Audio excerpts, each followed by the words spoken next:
আমি সাবেক অধ্যক্ষ মোহাম্মদ হারুনা রশিদ। আমার বাড়ি পাটিগেলকাটা, কাঠালিয়া উপজেলায়। আমি জামাতে ভোট দেওয়ার কারণে ভোটের নির্বাচনের পরেই আমাদের ইউনিয়নের বিএনপির সেক্রেটারি কালাম হাওলাদারের নেতৃত্বে ২০-২৫ জন লোক আসা আমার বাড়িঘর ভাঙচুর করছে, অনেক ক্ষয়ক্ষতি করছে, এমনকি কুড়ায় আগুন দিয়ে গেছে এবং আমার ওয়াইফকে বলে গেছে যে মৃত্যুর হুমকি দিয়ে গেছে যে আরে পামু যেখানে সেখানেই তার মৃত্যুবরণ মারি ফেলবো। আমি মোহাম্মদ গোলাম মোস্তফা, এই মরুদুনিয়া ইউনিটের আমি একজন জামাতের সদস্য। আমার দোকানটা ওই সামনে আমার এই জামাতের অফিস। আমার আসছে বলে কি যে তাড়াতাড়ি দোকান বন্ধ কর, আর ওই তোর সিসি ক্যামেরাটা ফিরেই দে। ওই সিসি ক্যামেরা ফিরে দেন কী কন, ওই সিসি ক্যামেরা ফিরে দোকান বন্ধ কর।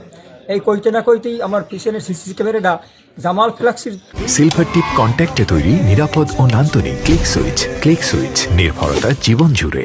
ছেলে সিসি ক্যামেরাটা সিটি ফেলাই উঠবে। এরপরে এই গড্ডা এই দরজাটা খুললে ভাঙ্গিয়েই ঢুকছে, ভিতরে ঢুকিয়া আপনার প্রায় ১০-১২ জন লোকে খালি দেখি পিড়ে তারে দেখছি।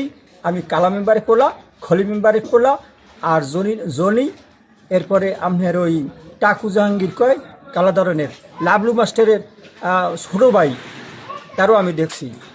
আর অনেকের নাম আমি জানিও না, বেশ কয়েকজন লোক।